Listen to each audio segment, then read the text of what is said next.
ಎಲ್ರಿಗೂ ನಮಸ್ಕಾರ. Welcome back to my channel. ನಾನಿವತ್ತು ನಿಮಗೆ ಹಾಗಲಕಾಯಿ ಸಾಂಬಾರು ಮತ್ತು ಹಾಗಲಕಾಯಿ ಪಲ್ಯನ ಯಾವ ರೀತಿ ಮಾಡ್ಕೊಳ್ಳೋದು ಅಂತ ರೆಸಿಪಿನ ಶೇರ್ ಮಾಡ್ಕೊಳ್ತಾ ಇದ್ದೀನಿ. ತುಂಬಾ ಹೆಲ್ತಿಗೆ ಒಳ್ಳೆಯದು ಹಾಗಲಕಾಯಿ ಸೇವಿಸೋದು. ನೀವು ಒಂದ್ಸಲ ಈ ರೆಸಿಪಿನ ಟ್ರೈ ಮಾಡಿ.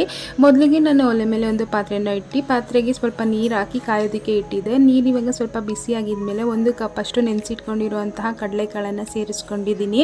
ಹಾಗೆ ಇದ್ರ ಜೊತೆಗೆ ಒಂದು ಮೀಡಿಯಮ್ ಸೈಜ್ ಆಲೂಗಡ್ಡೆನ ಸಣ್ಣದಾಗಿ ಕಟ್ ಮಾಡಿ ಸೇರಿಸ್ಕೊಳ್ತಾ ಇದ್ದೀನಿ. ಇದ್ರ ಜೊತೆಗೆ ಒಂದು ಮೀಡಿಯಮ್ ಸೈಜ್ ಹಾಗಲಕಾಯಿನ ಈ ಥರ ಸಣ್ಣದಾಗಿ ಹೆಚ್ಚಿ ಸೇರಿಸ್ಕೊಂಡಿದ್ದೀನಿ. ನಾನು ಇಲ್ಲಿ ಬೀಜನ ತೆಗೆದಿಲ್ಲ, ಹಾಗೇ ಸೇರಿಸ್ಕೊಂಡಿದ್ದೀನಿ. ಇವಾಗ ಇದನ್ನು ಸೇರಿಸ್ಕೊಂಡು ಇದನ್ನು ಸ್ವಲ್ಪ ಬೇಯೋದಕ್ಕೆ ಬಿಡೋಣ. ಇದು ಬೇಯೋ ಅಷ್ಟರಲ್ಲಿ ನಾವು ಮಸಾಲೆನ ರುಬ್ಕೊಳ್ಳೋಣ. ಒಂದು ಮಿಕ್ಸಿ ಜಾರ್ಗೆ ಅರ್ಧ ಕಪ್ ಅಷ್ಟು ತೆಂಗಿನಕಾಯಿ, ಒಂದು ಮೀಡಿಯಮ್ ಸೈಜ್ ಟೊಮೊಟೊ, ಹಾಗೆ ಒಂದು ಸಣ್ಣ ಈರುಳ್ಳಿನ ಸೇರಿಸ್ಕೊಂಡಿದ್ದೀನಿ. ಇದ್ರ ಜೊತೆಗೆ 2 ಟೀ ಸ್ಪೂನ್ ಅಷ್ಟು ಸಾಂಬಾರು ಪೌಡರ್ನ ಸೇರಿಸ್ಕೊಂಡಿದ್ದೀನಿ. ಹಾಗೆ ಸ್ವಲ್ಪ ಕೊತ್ತಂಬರಿ ಸೊಪ್ಪನ್ನು ಸೇರಿಸ್ಕೊಂಡು ಸ್ವಲ್ಪ ನೀರು ಹಾಕಿ ಇದನ್ನು ಚೆನ್ನಾಗಿ ರುಬ್ಕೊಳ್ಳೋಣ. ರುಬ್ಕೊಂಡು ಇದೆಲ್ಲ ಆಗಿದೆ. ಈ ಕಡೆ ನೋಡ್ತಾ ಇರ್ಬೋದು ಹಾಗಲಕಾಯಿ ಹಾಗೆ ಕಡಲೆಕಾಳು ಆಲೂಗಡ್ಡೆ ಎಲ್ಲ ಅರ್ಧದಷ್ಟು ಬೆಂದಿದೆ. ನಾನಿವಾಗ ಇದಕ್ಕೆ ರುಬ್ಬಿಟ್ಕೊಂಡಿರುವಂತಹ ಮಸಾಲೆನ ಸೇರಿಸ್ಕೊಳ್ತಾ ಇದ್ದೀನಿ. ಮಸಾಲೆನ ಸೇರಿಸಿದ್ಮೇಲೆ ಒಂದ್ಸಲ ಕನ್ಸಿಸ್ಟೆನ್ಸಿನ ನೋಡಿ ಅಡ್ಜಸ್ಟ್ ಮಾಡ್ಕೊಳ್ಳಿ. ಏನಾದರೂ ಗಟ್ಟಿ ಅನಿಸಿದ್ರೆ ಸ್ವಲ್ಪ ನೀರನ್ನು ಕೂಡ ಸೇರಿಸ್ಕೊಳ್ಬೋದು. ಇವಾಗ ಇದನ್ನು ಚೆನ್ನಾಗಿ ಕುದಿಯೋದಕ್ಕೆ ಬಿಡೋಣ. ನೀವು ನೋಡ್ತಾ ಇರ್ಬೋದು ಸಾಂಬಾರು ಚೆನ್ನಾಗಿ ಕುದಿಯೋಕ್ಕೆ ಶುರುವಾಗ್ತಾ ಇದೆ. ನಾನಿವಾಗ ಇದಕ್ಕೆ ರುಚಿಗೆ ತಕ್ಕಷ್ಟು ಉಪ್ಪನ್ನು ಕೂಡ ಸೇರಿಸ್ಕೊಳ್ತಾ ಇದ್ದೀನಿ. ಉಪ್ಪನ್ನು ಸೇರಿಸಿದ್ಮೇಲೆ ನಾವು ಇದನ್ನು ಈ ತರಕಾರಿಗಳು ಬೇಯೋವರೆಗೂ ಚೆನ್ನಾಗಿ ಕುದಿಸ್ಕೋಬೇಕಾಗುತ್ತೆ. ನೀವು ನೋಡ್ತಾ ಇರ್ಬೋದು ಇವಾಗ ಸಾಂಬಾರೆಲ್ಲ ಚೆನ್ನಾಗಿ ಕುದೀತಾ ಇದೆ. ನಾನಿವಾಗ ಇದಕ್ಕೆ 2 ಟೇಬಲ್ ಸ್ಪೂನ್ ಅಷ್ಟು ಹುಣಸೆ ಹಣ್ಣಿನ ರಸನ ಸೇರಿಸ್ಕೊಂಡಿದ್ದೀನಿ. ನೀವು ಹುಳಿ ಟೊಮೊಟೊ ಸೇರಿಸಿದರೆ ಹುಣಸಿನ ರಸನ ಜಾಸ್ತಿ ಸೇರಿಸ್ಕೊಳ್ಳೋದಕ್ಕೆ ಹೋಗ್ಬಿಡಿ. ಈಗ ಒಂದ್ಸಲ ಚೆನ್ನಾಗಿ ಮಿಕ್ಸ್ ಮಾಡ್ಕೊಳ್ಳೋಣ.